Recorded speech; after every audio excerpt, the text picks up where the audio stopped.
Hi! ನಮಸ್ತೆ ಎಲ್ಲರಿಗೂ. ನಾನು ರುಕ್ಮಿಣಿ. ಸ್ವೀಟ್ ಅಂದ್ರೆ ಸಾಕು ದೊಡ್ಡವರಿಂದ ಹಿಡಿದು ಚಿಕ್ಕವರವರೆಗೂ ಎಲ್ಲರೂ ತುಂಬಾನೇ ಇಷ್ಟಪಟ್ಟು ತಿಂತಾರೆ. ತುಂಬಾ ಖುಷಿ ಕೂಡ ಆಗುತ್ತೆ ತಿನ್ನಕ್ಕೆ. ಹಾಗಾಗಿ ಇವತ್ತೊಂದು ನಾನು ಸ್ಟವ್ ಏನು ಕಚ್ದಲೆ ಹಾಗೆ ಒಂದು ಮಂಡಕ್ಕಿಯಿಂದ ಸೂಪರ್ ಆದ ಸ್ವೀಟ್ ರೆಸಿಪಿನ ಮಾಡಿ ತೋರಿಸ್ತಾ ಇದ್ದೀನಿ. ತುಂಬಾನೇ ಚೆನ್ನಾಗಿರುತ್ತೆ. ಮಕ್ಕಳಿಂದ ದೊಡ್ಡವರವರೆಗೂ ಎಲ್ಲರೂ ತುಂಬಾನೇ ಇಷ್ಟಪಟ್ಟು ಕೂಡ ತಿಂತಾರೆ. ತುಂಬಾ ಕಡಿಮೆ ಸಮಯದಲ್ಲಿ ಮಾಡ್ಕೊಳ್ಳೋ ಅಂಥದ್ದು. ತುಂಬಾನೇ ಚೆನ್ನಾಗಿ ಕೂಡ ಬರುತ್ತೆ. ಬನ್ನಿ ಹೇಗೆ ಮಾಡೋದು ಅಂತ ನೋಡ್ಕೊಳ್ಳೋಣ. ನಾನಿಲ್ಲಿ ಮಂಡಕ್ಕಿ ಸ್ವೀಟ್ ಮಾಡಕ್ಕೋಸ್ಕರ ಮೊದಲಿಗೆ ಒಂದು 3/4 ಕಪ್ ಆಗೋಷ್ಟು ನಾನಿಲ್ಲಿ ಸಕ್ಕರೆ ತಗೊಂಡಿದ್ದೀನಿ ನೋಡಿ. 3/4 ಕಪ್ ಸಕ್ಕರೆ ತಗೊಂಡು ಒಂದು ಮಿಕ್ಸಿ ಜಾರಿಗೆ ಹಾಕ್ಕೊಂಡು ಇದನ್ನ ಪೌಡರ್ ಮಾಡ್ಕೊಳ್ಳೋಣ. ತುಂಬಾ ಸಣ್ಣಕ್ಕೆ ಪೌಡರ್ ಮಾಡ್ಕೋಬೇಕಾಗತ್ತೆ. ಒಂದು 2 ನಿಮಿಷ 3 ನಿಮಿಷ ರುಬ್ಕೊಂಡು ಇದನ್ನ ಪೌಡರ್ ಮಾಡ್ಕೊಳ್ತೀನಿ. ನೋಡಿ ಪೌಡರ್ ಮಾಡ್ಕೊಂಡಿದ್ದೀನಿ ಕೂಡ. ಇವಾಗ ಇದನ್ನ ಒಂದು ಬೌಲ್ ತಗೊಂಡು ಬೌಲಿಗೆ ಒಂದು ಜರಡಿ ಜರಡಿ ಒಳಗೆ ನಾವಿದನ್ನ ಸಕ್ಕರೆಯನ್ನ ಪುಡಿನ ಹಾಕ್ಕೊಂಡು ಜರಡಿ ಇಟ್ಕೋಬೇಕಾಗತ್ತೆ. ಸಕ್ಕರೆ ಎಲ್ಲೂ ದಪ್ಪ ದಪ್ಪ ಸಿಗ್ಬಾರ್ದು. ಬರೀ ಪೌಡರ್ ಅಷ್ಟೇ ಬೇಕಾಗಿರೋದ್ರಿಂದ. ನೋಡಿ ಇವಾಗ ಈ ರೀತಿ ಜರಡಿ ಇಟ್ಕೊಂಡು ತಗೊಂಡಿದ್ದೀನಿ. ಇದನ್ನು ಕೂಡ ಸೈಡಿಗೆ ಎತ್ತಿಟ್ಬಿಟ್ಟು ಈಗ ಅದೇ ಮಿಕ್ಸಿ ಜಾರಿಗೆ ಒಂದು 3 ಕಪ್ ಆಗೋಷ್ಟು ನಾನಿಲ್ಲಿ ಪುರಿ ಸೇರಿಸ್ಕೊಳ್ತಾ ಇದ್ದೀನಿ. ಮಂಡಕ್ಕಿ ಪುರಿ ಏನಂತ ಬೇಕಾದ್ರೂ ಅನ್ಬೋದು. 3 ಕಪ್ ಆಗೋಷ್ಟು ನಾನಿಲ್ಲಿ ಪುರಿನ ತಗೊಂಡಿದ್ದೀನಿ. ಜೊತೆಗೆ ಒಂದು ಸ್ವಲ್ಪ ಗೋಡಂಬಿ ಆಮೇಲೆ ಒಂದು ಸ್ವಲ್ಪ ಬಾದಾಮಿ ಕೂಡ ಸೇರಿಸ್ಕೊಳ್ತಾ ಇದ್ದೀನಿ. ಫ್ಲೇವರ್‌ಗೆ ಚೆನ್ನಾಗಿರತ್ತೆ. ಆಮೇಲೆ ಒಂದು 3 ಏಲಕ್ಕಿ ಕೂಡ ಸೇರಿಸ್ಕೊಂಡು ಇದನ್ನು ಕೂಡ ಸಣ್ಣಗೆ ಪೌಡರ್ ಮಾಡ್ಕೋಬೇಕಾಗತ್ತೆ.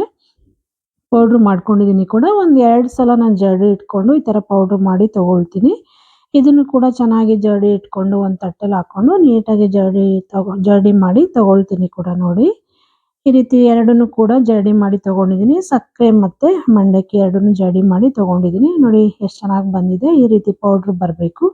ಆಗ್ಲೇ ತುಂಬಾ ಚೆನ್ನಾಗತ್ತೆ. ದಪ್ಪ ದಪ್ಪ ಎಲ್ಲೂ ಇರಬಾರ್ದು. ಹಾಗಾಗಿ ಈ ರೀತಿ ಜರಡಿ ಮಾಡಿ ತಗೊಂಡಿದ್ದೀನಿ. ಈಗ ನಾವು ಮೊದಲಿಗೆ ಪುಡಿ ಮಾಡಿ ಇಟ್ಕೊಂಡಿರೋ ಸಕ್ಕರೆ ಪೌಡರ್‌ನ ತಗೊಳ್ಳೋಣ.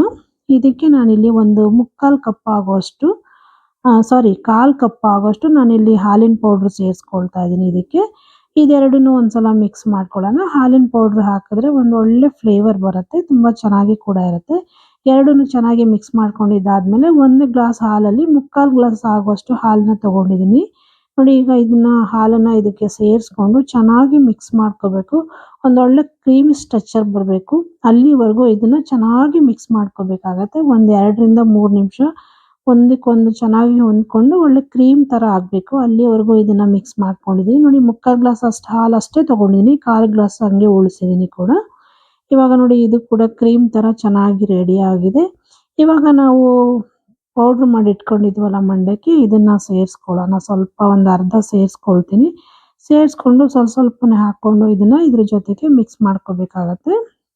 ನೋಡಿ ಸ್ವಲ್ಪ ನೀಟಾಗಿ ಮಿಕ್ಸ್ ಮಾಡಿಕೊಂಡು ಉಳಿದಿದ್ದ ಪೌಡ್ರು ಕೂಡ ಇದ್ರ ಜೊತೆಗೆ ಸೇರಿಸ್ಕೊಂಡು ಕೈ ಸಹಾಯದಿಂದ ಚೆನ್ನಾಗಿ ಮಿಕ್ಸ್ ಮಾಡ್ಕೊಳ್ತೀನಿ. ನೋಡಿ ಈ ರೀತಿ ಸೇರಿಸ್ಕೊಂಡ್ರೆ ಕರೆಕ್ಟ್ ಮೆಜರ್ಮೆಂಟಲ್ಲಿ ನಾನು ಹಾಕಿರೋ ಮೆಜರ್ಮೆಂಟಲ್ಲಿ ತಗೊಂಡ್ರೆ ಕರೆಕ್ಟಾಗಿ ಆಗುತ್ತೆ. ಹೆಚ್ಚು ಕಮ್ಮಿ ಏನೂ ಆಗೋದಿಲ್ಲ. ಎಕ್ಸ್ಟ್ರಾ ಬೇಕು ಅನ್ನೋರು ಸೇಮ್ ಮೆಜರ್ಮೆಂಟಲ್ಲಿ ಸ್ವಲ್ಪ ಎಕ್ಸ್ಟ್ರಾ ಏನೇನು ತಗೊಂಡಿದ್ದೀನಿ ಅಷ್ಟನ್ನು ತಗೊಂಡು ಮಾಡ್ಕೋಬೇಕಾಗತ್ತೆ. ನೋಡಿ ಇವಾಗ ಇದನ್ನ ಕೈ ಸಹಾಯದಿಂದ ಚೆನ್ನಾಗಿ ಮಿಕ್ಸ್ ಮಾಡ್ಕೊಳ್ಳೋಣ. ಚಪಾತಿ ಹಿಟ್ಟಿನ ಅದಕ್ಕೆ ಇದನ್ನ ಚೆನ್ನಾಗಿ ನಾದ್ಕೋಬೇಕು. ನೋಡಿ ಈ ರೀತಿ ನಾದ್ಕೊಂಡಿದ್ದೀನಿ. ತುಂಬ ತೆಳ್ಳಗೂ ಆಗಬಾರ್ದು, ತುಂಬ ಗಟ್ಟಿ ಕೂಡ ಆಗಬಾರ್ದು. ಈ ಹದದಲ್ಲಿ ಇದನ್ನ ಚೆನ್ನಾಗಿ ನಾದ್ಕೋಬೇಕಾಗತ್ತೆ. ನೋಡಿ ಇವಾಗ ಇದಕ್ಕೆ ಸ್ವಲ್ಪ ತುಪ್ಪ ಸೇರಿಸ್ಕೊಳ್ತೀನಿ. ತುಪ್ಪ ಆಪ್ಷನಲ್ಲು, ಬೇಡ ಅಂದರೆ ಸ್ಕಿಪ್ ಮಾಡ್ಬೋದು. ಒಂದು ಅರ್ಧದಿಂದ 3/4 ಸ್ಪೂನ್ ಆಗೋಷ್ಟು ತುಪ್ಪ ಕೂಡ ಸೇರಿಸ್ಕೊಂಡು ಇನ್ನೊಂದ್ಸಲ ಇದನ್ನ ಚೆನ್ನಾಗಿ ಮಿಕ್ಸ್ ಮಾಡ್ಕೊಳ್ಳೋಣ. ತುಪ್ಪ ಕೂಡ ಆಪ್ಷನಲ್ಲು, ಬೇಡ ಅಂದರೆ ಸ್ಕಿಪ್ ಮಾಡ್ಕೊಬೋದು. ನೋಡಿ ಇವಾಗ ಚೆನ್ನಾಗಿ ಮಿಕ್ಸ್ ಮಾಡಿ ಒಂದು ಉಂಡೆ ಥರ ಕಟ್ಕೊಂಡಿದ್ದೀನಿ ಇದನ್ನ. ಇವಾಗ ಇದನ್ನ ಸೈಡಿಗೆ ಇಟ್ಬಿಟ್ಟು ನಾನು ಒಂದು ಇಲ್ಲಿ ಇದು ಕೇಕ್ ಮಾಡೋ ಮೌಲ್ಡ್ ತಗೊಂಡಿದ್ದೀನಿ ನೋಡಿ. ಈ ಮೌಲ್ಡಿಗೆ ಒಂದು ಬಟರ್ ಪೇಪರ್ ರೌಂಡ್ ಕಟ್ ಮಾಡಿ ಅದರೊಳಗೆ ಹಾಕ್ಕೊಳ್ತೀನಿ. ಹಾಕ್ಕೊಂಡು ಅದ್ರ ಮೇಲೆ ಸ್ವಲ್ಪ ತುಪ್ಪ ಕೂಡ ಸವರ್ಕೊಳ್ಳೋಣ. ಯಾಕೆಂದರೆ ಅಂಟ್ಕೋಬಾರ್ದು ಅನ್ನೋ ಕಾರಣಕ್ಕಾಗಿ ಸ್ವಲ್ಪ ತುಪ್ಪ ಹಾಕ್ಕೊಂಡು ನೀಟಾಗಿ ಇದ್ರ ಮೇಲೆ ಸವರ್ಕೊಳ್ಳೋಣ. ಸವರ್ಕೊಂಡ್ಬಿಟ್ಟು ನಾವು ಮಾಡಿಟ್ಟಿರುವಂಥ ಪುರಿ ಉಂಡೆನ ಇದಕ್ಕೆ ಹಾಕ್ಕೊಂಡು ಚೆನ್ನಾಗಿ ಪ್ರೆಸ್ ಮಾಡಿ ಒಂದೇ ಸಮಕ್ಕೆ ನಾದ್ಕೋಬೇಕಾಗತ್ತೆ. ನೋಡಿ ಈ ರೀತಿ ಹಾಕ್ಕೊಳ್ತಾ ಇದ್ದೀನಿ.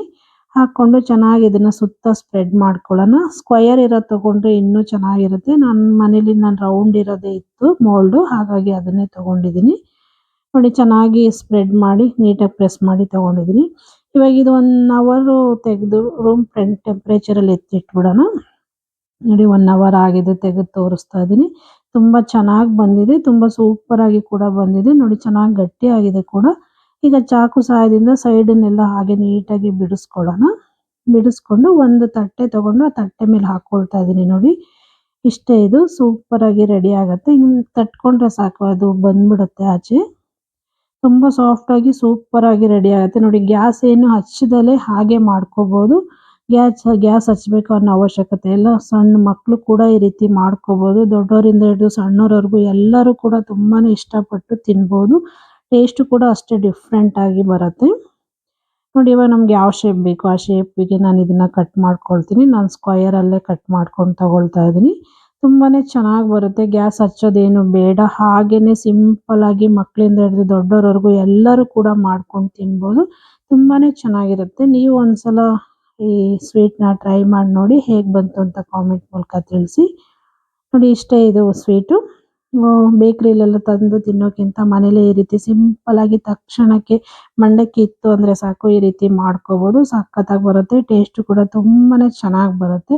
ಗ್ಯಾಸ್ ಎಲ್ಲ ಹಚ್ಚಿ, ಕಾಯಿಸಿ, ಬಿಸಿ ಮಾಡಿ ಮಾಡ್ಬೇಕು ಅನ್ನೋ ಟೆನ್ಷನ್ ಇಲ್ಲ.